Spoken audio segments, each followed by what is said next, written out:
আসসালামু আলাইকুম বন্ধুরা, আশা করি আপনারা সবাই ভালো আছেন। আমিও ভালো আছি। আর একটা ভিডিও নিয়ে এলাম আজকে আপনাদের মাঝে। কাজের শেষে কি পরিমাণ ঘামছি সেটা না দেখলে আর বিশ্বাস করতেন না।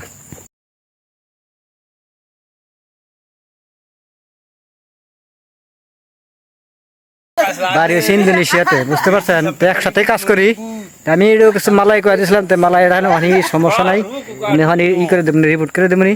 তো সবাই সেগা এটি সেগা মনে করেন ইন্দোনেশিয়া বাড়ি। আর হেনে কিছু আছে বাংলাদেশি, দুজন আছি, আড্ডিক আছে ওই পাশে। তো একসাথেই কাজ করা লাগে। তো একসাথে মিলামিশা যদি কাজ করা হয় তাহলে অনেক ভালো একটা কামের একটা থাকে, আগ্রহ থাকে, কামের একটা ভালো একটা পাওয়ার থাকে। আর যদি দেখা গেছে মনে হিংসা রাখিয়া যদি কাজ করা হয়, দেখা গেছে বাংলাদেশি আছে, আপাতত ইন্ডিয়ান আছে, তারপরে ইন্দোনেশিয়া আছে, এটি মিলানো যদি হিংসামি করে কাম করা হয় তাহলে কাম তেমন একটা আইগা না। এটা তো জানেনি, খালি এটা এই জায়গা না, সব জায়গায়। তো বিশেষ করে এই 4-5 দিন ধরে অতিরিক্ত গরম যাইতেছে, সেই কারণে মনে করি যে মুখের অবস্থা তেমন একটা ভালো না। আর যে পরিমাণ ঘামি, এই পরিমাণ যদি পানি না খাওয়া পড়ে তাহলে মনে করেন যে চেহারা দেখা যায় মনে হয় যে কী কম হয়, যে 80 বছরের মনে হয় যে 20 বছরের মনে হয় যে রুগী, এরকম দেখা যায়। সত্যি কথা যেটা।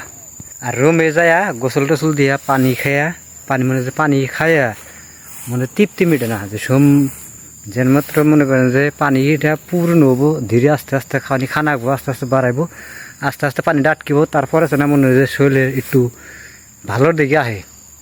ঠিক লেগে রুমে যা গোসল টোসল দিয়ে যদি পানি খায়, যদি আবার ফের ঠিক করে আবার ফের রাত টুক খালি ভালো যাবো। তারপরে আবার ফের মনে সকালে লিগেলা ফজরের মাজন দেয়, তারপরে উইডা হিডাই মনে করেন যে তরকারি মারকারি ভাত ভুত রান্না বান্না করিয়া কাজে আয়া পড়া লাগে। জানি না ভাগ্যে কী আছে। ফেসবুকেতে অনেক তো পরিশ্রম করতেছি, দিয়ে আশা রয়েছি যে বড় কিছু করতে পারি কিনা, আপনাদের মাঝে দিতে পারি কিনা। যদি দিতে পারি আলহামদুলিল্লাহ, এই দোয়াটা জানি করেন, রান্নার সবাই পাশে থাকেন, জানি দিতে পারি। আর বেশি দিন তো আর মনে করেন যে সবাই তো আর সব এই একবারে চিরজীবন লেগে তার এই প্রবাসে আসে না। কিছু যেসব টাইম শেষ হবো সেই সময় সবাই আমার মতো যারা আছে তারা সবাই বাংলাদেশে চলে যাব, থাকতো না কেউ প্রবাসে। তো যতদিন থাকা লাগবো ততদিনই পরিশ্রম কাম করা লাগবে, মিস নাই। তো যাই হোক, ইন্দোনেশিয়া যারা আছে এর মধ্যে ভালো আছে, খারাপও আছে, ইন্ডিয়াতেও খারাপও আছে, ভালো আছে।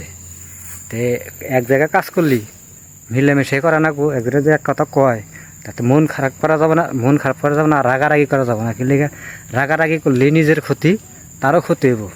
হয়তো তারা একটু আগ বেশি থাকবো, হয়তো আমার একটু রাগ কম থাকবো, নয়তো আমার রাগ বেশি থাকবো, তাহলে ওই লোকের তো রাগ বেশি থাকবো। কিন্তু এখন আমি ঝগড়া করবো, দেখার যে সময় আমাকে ফাঁকা পাবো, একা পাবো, ওই সময় করলে মনে করেন যে কোনো এক উচিলায় আবার মেরে থেকে যেতে পারে কাজ। মিলামিশা কাম করলে কোনো সমস্যা হওয়ার মতো নাই। ঠিক আছে, তো সবাই ভালো থাকেন, সুস্থ থাকেন। আর আমার ভিডিওটা কন্টেন্ট দেখলেন অবশ্যই কমেন্টে জানাইন। আর ভিডিওটা যদি আমার মতো প্রবাসী যদি ভিডিও ভালো লাগে তো অবশ্যই পাশে থেকে একটু ভালোবাসা দেওয়ার চেষ্টা করবেন। এই পর্যন্ত আজকের পর্যন্ত।